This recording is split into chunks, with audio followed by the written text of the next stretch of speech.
Oh wait, what does this mean? I couldn't help but let out a surprised murmur. I was in a state of confusion, not fully grasping the situation. But then it dawned on me. This was my ticket to freedom. The more I thought about it, the happier I felt. My life was about to begin anew. It turns out I'm the type whose efforts pay off later in life. I'm Emily, a 38-year-old housewife. My husband, Robert, is 3 years older than me and works in an office. We met when Robert visited my workplace on business. Surprisingly, Robert and I shared the same last name, which was particularly unusual because it wasn't common. This coincidence sparked our initial conversations. One day, we discovered that we came from the same hometown. I had moved to the city for college, so this shared background brought us even closer. Talking to him every day quickly became the highlight of my day. Eventually, Robert asked me out to dinner, and that's when our relationship really took off. After several dates, Robert confessed his feelings, and we started dating. Both of us had a strong desire to marry, so it didn't take long for marriage to become a realistic prospect. We got married after 6 months of dating. We didn't have a wedding ceremony, though. At the time, my dad fell ill, and the mood wasn't right for a celebration, so we decided to skip it. Since I was quite busy, Robert took care of the marriage paperwork. After we got married, Robert requested that I quit my job to focus on household duties. Influenced by his mother, Isabel, who was a housewife, Robert was resistant to the idea of a working woman. I had always dreamed of my job, so giving it up was something I struggled with. I hinted at this to Robert, but he was unwavering in his decision. He firmly insisted I become a housewife. Swept up in the thrill of marriage, I eventually consented, despite my boss's sarcastic remarks about how unusual it was these days. I resigned, and so began my married life with Robert, living just the two of us in an apartment. We thought about building a house but decided to wait until we had children. Although we wanted kids, they didn't come as easily as we had hoped. In the first year of our marriage, something unexpected happened. We started living with Robert's mother, Isabel, making it a 3-person household. Initially, Isabel had refused to live with us, so in a way, I felt relieved, thinking we could maintain a comfortable distance. But suddenly, she proposed moving in. Apparently, Isabel had accumulated substantial debts due to gambling and had become desperate. She had to sell her own house, leaving us no choice but to accept her without any prior discussion. Suddenly, a large amount of her belongings arrived at our home. When I expressed my shock to Robert, he casually said, "It's a good opportunity since Mom is getting old. If she fell at home alone, nobody would find her. And since she eats so little, our expenses won't increase much." I was now resigned to spending my days with Isabel. I absolutely hated that idea. It made me wish I could go back to work. When I mentioned this to Robert, he became aggressive, saying, "Are you mocking me by working? Do you find it amusing to spread the word that my income alone isn't enough for us?" In this day and age, dual-income households are not uncommon, and everyone around me works. That's why they can afford stylish clothes, something I envied. With my mere $100 monthly allowance, I could only afford high school-level cosmetics. My clothes were limited to sale items from local clothing stores. I was growing increasingly frustrated with this lifestyle. Before marrying, I loved fashion and worked in a magazine's editorial department. Since getting married, I hadn't been able to wear the clothes I liked. I wasn't even trusted with the household finances and was handed $100 a week. That was all I had to manage our living expenses, including food. Honestly, $100 a week was tough for living expenses. No matter how many times I brought this up to Robert, he would refute it, saying, "I know someone who manages on $80 a week. It's not that it's entirely impossible. I could make do by preparing budget meals." But then the complaints were tremendous. That's right, Robert subjects me to emotional abuse. If we were saving money, maybe it would be tolerable, but Robert doesn't save at all. Indulging in excursions. He's reckless with both money and time. It's not uncommon for him to miss the last train after a night out and return by taxi. He plays golf whenever he pleases. On top of that, any mistakes he makes somehow become my fault. If he oversleeps, it's blamed on me. If he loses a document, I'm the first to be suspected. My friends can't hide their surprise at Robert's behavior. Since we got married, his personality seems like that of a different person. I feel like a hired housekeeper in my own home, and with Isabel's arrival, I feel even less alive. However, Isabel had nowhere else to live. She moved into the room we had kept open for future children. From that day, my hellish days began. Firstly, Isabel wakes me up early in the morning. She wakes up at 4 o'clock a.m. every day and tells me to wake up even earlier. In the cold winter, it's expected that a housewife wakes up before everyone else to warm up the house. For some reason, it's seen as natural for a housewife to sacrifice herself for the family. Despite not having chosen this housewife life for myself, this mindset is imposed on me. Then, Robert and I drink almost every night, discussing how I am an incompetent wife. The cost of the alcohol is included in my $100 weekly allowance, making living impossible. Talking to Robert about this gets me nowhere, so I end up using my savings from before I was married. It's becoming increasingly depressing even now. When I consulted my mom, she said, "You have to accept it for now. Bad things will return to those who do evil. Just live each day honestly, believing that if the worst comes to worst, you can always divorce, and he'll be a stranger. I won't be around forever either." As I listened earnestly, she continued, "Don't worry, Emily. You're the type whose efforts will pay off later. You've always ended up lucky in the end, ever since you were a child." I've always trusted my mom's words. Since childhood, whenever I went to her with problems, she never gave me the answers I wanted, but somehow she always managed to convince me. Being an only child, I worry about my mom, who lives far away. And since my dad hasn't fully recovered from his illness, I can't be at ease. However, I lack the freedom to visit my parents' home easily. When people hear all this, they wonder why I don't just get a divorce. I would probably think the same if I heard it from a friend, but there's a reason for it. It's Robert's duality. In front of Isabel, Robert acts like a tough, domineering husband. He even gives me orders and, as I mentioned before, subjects me to emotional abuse. But when it's just the two of us, he's different. He tries to listen to my opinions and cries when I say I'm at my limit with this lifestyle. He always says, "You're the only one I can show my weak and lousy side to. If I didn't have you, I might as well end my life." Robert has an unstable side, so I can't take these words lightly. In the end, things always remain ambiguous, and our fights fizzle out. But I have nothing but dissatisfaction with this life. I can't imagine ever getting used to a life where I'm tormented by Isabel all day. Moreover, we live in an apartment that's not particularly spacious. It's a 2-bedroom unit where I've been living since my single days. I can't avoid seeing them constantly. Then, a major incident occurred. My banking card went missing. I was sure it was there just the day before, and there were no signs of my room being ransacked. At first, I thought it was my mistake and searched desperately, but the place where I keep my important things is always the same, so it was strange. Then something suspicious happened.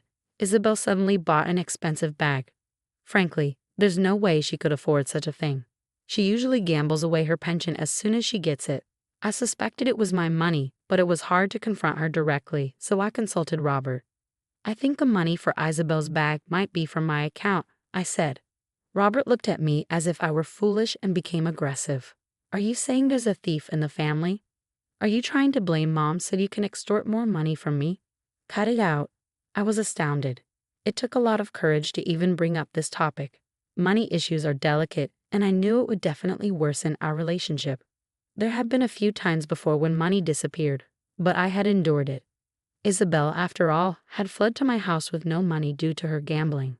I didn't want to suspect her, but I couldn't help it, and Robert adamantly defended her. Having no one else to suspect, I decided to report the missing banking card to the bank. I had no intention of making a big deal out of it if she had just told me honestly, but now I had no choice. When I said I would go to the bank the next day to check the withdrawal history, Isabel, as expected, started to panic. "Don't do that. You probably just misplaced it yourself and forgot. It's better not to embarrass yourself like that," she insisted, clearly not wanting me to see the records. But with my banking card missing, that was the only way to check. Finally, Isabel gave in. "Fine, I admit it. I just borrowed a little. I was going to pay it back with my pension next month." I couldn't stay silent any longer. This was theft, and it was outrageous to report borrowing money after the fact. What made me even angrier was what followed. Hearing this, Robert laughed. "Mom, if you were in trouble, you should have just told me. Why did you buy a brand-name bag?" Isabel replied, "Well, I'm meeting old friends next week, like a reunion. I can't go looking shabby, right?" So I bought it. I'll sell it after the reunion and turn it into cash. It somehow turned into a laughing matter. I couldn't find anything funny about it, mother and son taking it lightly and laughing without any apology. I had reached my limit. Our relationship had always been strained. They constantly criticized the food I cooked, and they never helped clean, yet they arrogantly complained about me being an incompetent wife. I could hear Isabel gossiping about me on the phone with her friends, badmouthing me. I no longer felt the need to defend such people. At that moment, it felt as if I had broken free from some sort of brainwashing. That night, Robert said to me, "I'll cover the cost of Isabel's bag, so don't make a big deal out of it. I know she feels bad about it." His attitude gave me goosebumps. It was so different, it made me suspect he had a split personality. I had made up my mind, I'm leaving this house. Once I decided, I knew I had to act quickly. I started looking for a job. I didn't care about their complaints anymore. To live my life my way, I had to cut ties with them. I went to the Employment Development Department to get a referral. I needed identification documents, but I didn't have a driver's license. I wasn't on Robert's insurance plan and had been paying my insurance premiums myself. I'm not proud of it, but I rarely get sick. I hadn't been to the hospital since getting married. Robert manages my insurance card, so I didn't want to ask him for it. This is because I was planning to tell him only after I'd secured a job. So I went to get my resident registration. Looking at the resident registration, I was shocked. Wait, what does this mean? My voice escaped me unintentionally. For some reason, I was still listed as unmarried. The address was correct, our current apartment, but it was originally my apartment, so there was no need for an address change. Confused by the situation, I couldn't quite understand what was happening. I impulsively asked the municipal office staff, "Does this mean I'm not married?" The staff responded with a troubled expression, understandably so. They had probably never been asked such a strange question before. But once it was confirmed, the situation changed completely.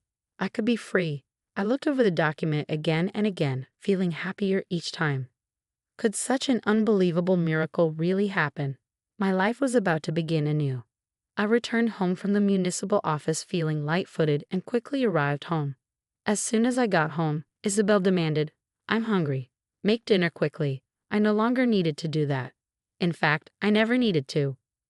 But if I left right then, Isabel's lack of understanding would just be annoying, so I decided to wait until Robert came home.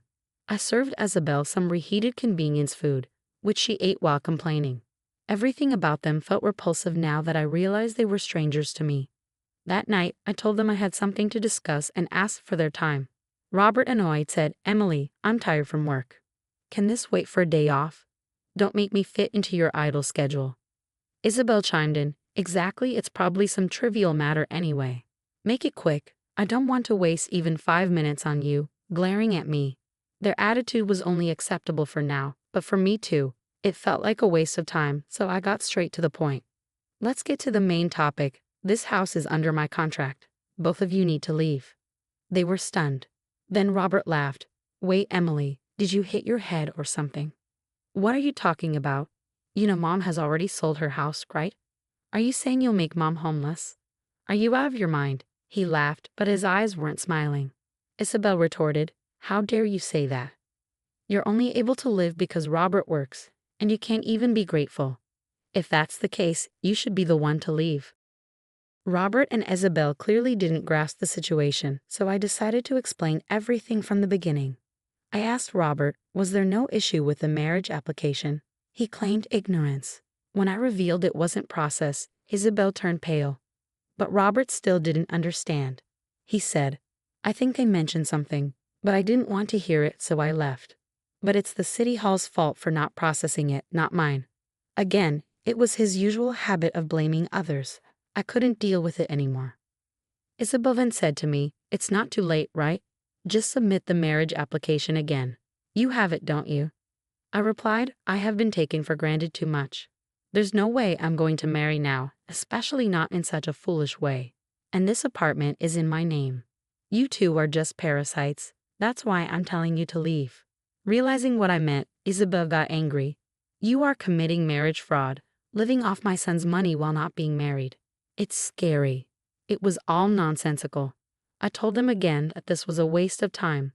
Finally understanding, Robert said, I get what Emily is saying. Maybe Mom has been too harsh on Emily. Mom should leave and we'll start over. I'll pay for Mom's moving expenses. Unexpectedly, they started falling out. Isabel retorted, This mess is because of you, Robert. You are irresponsible. It's your fault. They started arguing. I had no interest in their family quarrel. I said sorry, but this is a waste of time. I'm not blaming either of you. I just dislike you both. So could you please argue after moving out? If not, I'll leave. Upon hearing this, Isabel happily said, You're leaving. Then Robert and I can live here, right? Repeating her thoughtless remarks. I didn't want them to know my address anymore, so I had no intention of continuing to live there. I planned to manage with my savings for a while, so living alone wouldn't be a problem for me. The next day, I started looking for a new place and a job. When I told a friend from a previous company, they laughed and helped me out. Thanks to my friend's help, I was rehired at my previous company. The people there knew about my former husband, Robert, and the news spread quickly, even reaching his workplace. Robert was apparently disliked at his company, and the bad rumors about him spread so much that he couldn't stay there anymore. He voluntarily resigned 3 months later. The day after our big fight, I quickly found a new place and moved out. I also canceled the lease on the apartment that was in my name. Robert and Isabel left as if fleeing. Afterward, the two prideful individuals started living in a property that was beyond their means. Their lifestyle, without any savings, soon collapsed. They ended up living in a 40-year-old apartment. Losing his job made life difficult for Robert. His pride, which he had always flaunted at the company, was severely damaged. He seems to have become a recluse, probably living a life of drinking despite having no money. Once, I saw him in a grocery store parking lot, holding a can of beer. I was truly grateful that we weren't actually married.